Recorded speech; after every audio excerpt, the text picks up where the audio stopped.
তেল মশলা ছাড়া এত জনপ্রিয় কেন এই পেশোয়ারি বিফ, সেটা জানার জন্য আজকে আমিও রান্না করে ফেললাম পাকিস্তানি জনপ্রিয় রেসিপি পেশোয়ারি বিফ।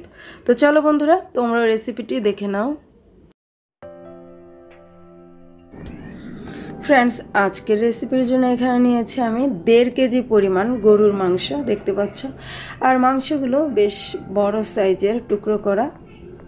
আর এই পেশোয়ারি বিফটা কিন্তু রান্না করার জন্য পায়ের যেই হাড়গুলো হয় ওগুলো নিলে কিন্তু বেশ ভালো হয়।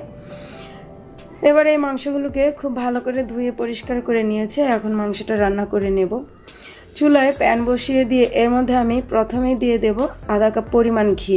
এই রান্নাটা অবশ্যই ঘি দিয়ে করতে হবে, এতে করে কিন্তু অরিজিনাল যে পেশোয়ারি বিফ সেই টেস্টেই পাওয়া যাবে।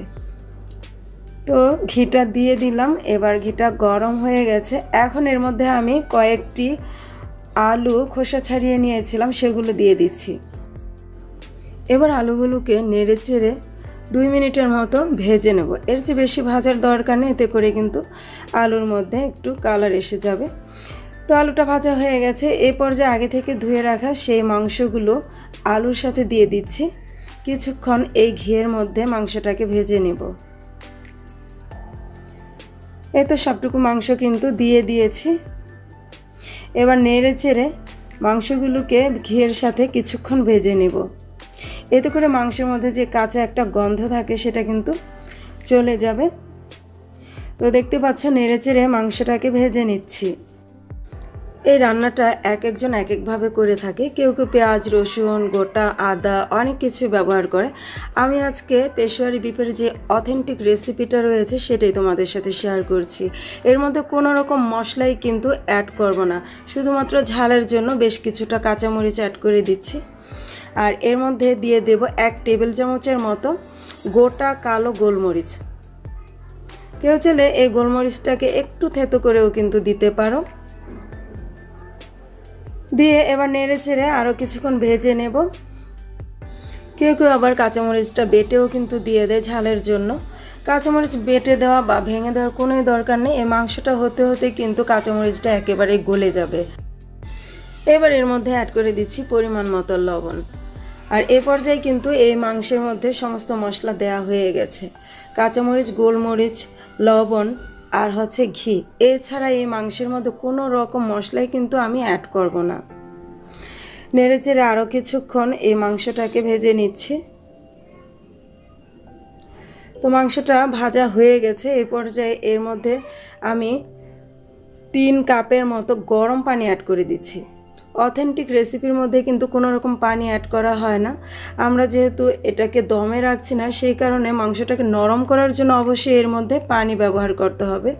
যার জন্য এখানে আমি গরম পানি অ্যাড করে ঢাকনা দিয়ে চুলার আঁচটাকে কম রেখে বেশ কিছুক্ষণ ঢেকে রেখে দিয়েছিলাম। তো দেখতে পাচ্ছ কিছুক্ষণ পর আমি ফিরে আসলাম। মাংসটা কিন্তু অনেকটাই সিদ্ধ হয়ে গেছে। এরপর কিছুক্ষণ নেড়ে চেড়ে ঢাকনা দিয়ে আরও প্রায় 1 ঘন্টার মতো আমি অল্প আঁচে বসিয়ে রেখেছিলাম। দেখতে পাচ্ছ বন্ধুরা, মাংসটা কিন্তু একেবারে সিদ্ধ হয়ে গেছে। খুবই নরম হয়েছে মাংসগুলো, দেখতেই পাচ্ছ তোমরা। আর ঝোলটাও কিন্তু অনেকটা কমে গেছে। এর চেয়ে বেশি কিন্তু আর শুকিয়ে নেব না মাংসটা। এখন এর মধ্যে আমি আরও 1 টেবিল চামচের মতো ঘি অ্যাড করে দিচ্ছি। আর ঘিটা কিন্তু অবশ্যই গাওয়া ঘি হতে হবে, এতে করে কিন্তু এই মাংসের টেস্টটা পুরোপুরি পাওয়া যাবে। ঘিটা দিয়ে এবার ঢাকনা দিয়ে আরও 1 ঘন্টার মতো আমি অল্প আঁচে এই মাংসটাকে রেখে দিয়েছিলাম। এরপর তোমাদের সাথে শেয়ার করছি। তো দেখতে পাচ্ছ বন্ধুরা, আরও 1 ঘন্টা পর আমি ফিরে এসেছি। এবার চুলাটা আমি অফ করে দিয়েছি। আর দেখতে পাচ্ছ কতটা লোভনীয় হয়েছে এই মাংসটা। এবার আমি একটি বাটিতে নিয়ে তোমাদের সাথে শেয়ার করছি এর ফাইনাল লুকটা কেমন হলো। এই তো বাটির মধ্যে নিয়ে নিচ্ছি। মাংসগুলো কিন্তু এতটা নরম হবে আমি ভাবতেই পারিনি। আর খেতে এতটা মজাদার হয়েছে, না রান্না করলে কিন্তু আপনারা বুঝতে পারবেন না। তেল মশলা ছাড়াও যে এত মজার মাংস রান্না করা যায় আমি না রান্না করলে কখনোই বুঝতে পারতাম না। দেখতে পাচ্ছ বন্ধুরা, এর ফাইনাল লুক ছিল এই রকম। কতটা লোভনীয় হয়েছে। রুটি, পরোটা এমনকি ভাতের সাথে কিন্তু জাস্ট ফাটাফাটি লাগে। তো আমি তো পরোটা দিয়ে খেয়েছিলাম। অসাধারণ হয়েছিল এই পেশোয়ারি বিফ। দেখতে পাচ্ছ আমি হাতে নিয়ে দেখাচ্ছি কতটা নরম হয়েছে এই মাংসগুলো। ধরা মাত্রই কিন্তু খুলে যাচ্ছে, দেখতে পাচ্ছ বন্ধুরা। খেতে মাশাআল্লাহ অসাধারণ হয়েছিল। এই মাংসটা হোটেল রেস্টুরেন্টে খেতে গেলে কিন্তু অনেক টাকা দাম হয়, 2 টুকরো মাংসই কিন্তু বেশ দাম নেয়। তো বন্ধুরা, এভাবে বাসায় যদি আমরা তৈরি করে নিতে পারি তাহলে কিনে খাওয়ার কোনোই দরকার নেই। এই রেসিপি দেখে যে কেউ এই পেশোয়ারি বিফটা কিন্তু খুব সহজেই রান্না করে নিতে পারবে। আশা রাখছি রেসিপিটি ভালো লেগেছে। আজ এই পর্যন্তই। ভালো থেকো সবাই, সুস্থ থেকো। আল্লাহ হাফেজ।